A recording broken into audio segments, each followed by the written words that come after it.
அனைவருக்கும் வணக்கம். இப்போ நம்ம பார்க்க போகிறது குறிஞ்சிப்பாட்டில் திணைப்புணம் காத்தல். தோழியும் தலைவியும் திணைப்புணத்தினை காக்க செல்லுகின்றனர்.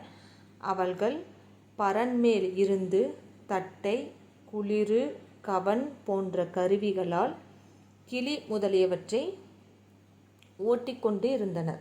பின்னர் அருவியில் மிக விருப்பத்துடன் நீரும் ஆடினர். அப்பொழுது வெப்பம் மிக்க சூரியனினுடைய கதிர்கள் பட்டன. மிகுந்த வெப்பமான சமயத்தில் விண்ணில் பறக்கும் பறவைகள் தான் விரும்பும் கூடுகளை நோக்கி வந்தன. மேகங்கள் நிறைந்த பெரிய கடலில் இருந்து நீரை முகர்ந்து கொண்டு வானில் பரவி காற்று மிகுதியாக வீசியதால் இடி முழக்கத்துடன் மலையில் மழை பொழிந்தது. இதனை கபிலர் இன்னிசை முரசின் சுடர்பூண் சேயை ஒன்னர்க்கு ஏந்திய இலகு இலை ஏகின் மின்மயங்கு கருவிய கல்மிசை பொழிந்தன என்ற அடிகள் சுட்டுகின்றன. அடுத்தது பார்த்திங்கன்னா தலைவனின் தோற்ற அமைப்பு. இந்த இடத்துல தான் தலைவனை தோழியும் தலைவியும் சந்திக்கின்றனர். அதாவது முதல்ல பார்க்கின்றனர். திணைப்புணத்தில் தோழிகள் விளையாடி கொண்டிருந்த பொழுது அவ்விடத்திற்கு தலைவன் வருகின்றான். அவன் தன் உடலில் சந்தனம் பூசி இருந்தான். பல்வேறு ஆபரணங்களையும் அணிந்திருந்தான். பல்வகை மலர்கள் சூடியும் இருந்தான். கையில் அழகிய வில் ஒன்றை வைத்திருந்தான். கையில் ஆராய்ந்து தெரிந்தெடுத்த அம்பினையும் கொண்டிருந்தான். உயர்ந்த பொன்னால் ஆன வீரக்கழலையும் அணிந்திருந்தான். அக்கழல் அவன் அடியெடுத்து வைக்கும் தோறு மேலும் கீழும் அசைந்து கொண்டு இருந்தன. இவ்வாறு தலைவனினுடைய தோற்ற பொலிவை கபிலர் மிக நுணுக்கமாக எடுத்து சொல்லியிருக்கார். அதை தன்னுடைய பாடலில் எப்படி சொல்லியிருக்காருன்னா, செம்பொறிக்கு ஏற்ற விங்கு இறை தடக்கையின் வண்ண வரிவில் ஏந்தி அம்பு தெரிந்து நுண்வினை கச்சை தயங்கு அற சுட்டி இயல்பும் அணி பொழிந்த ஈகை என்று மிக அழகாக வர்ணிக்கின்றார். அதாவது அடுத்தது பார்த்திங்கன்னா, இது தலைவனினுடைய தோற்றப்பொழிவு எவ்வாறு இருந்தது அப்படிங்கிறது மிக அழகாக நமக்கு சொல்லியிருக்கார்.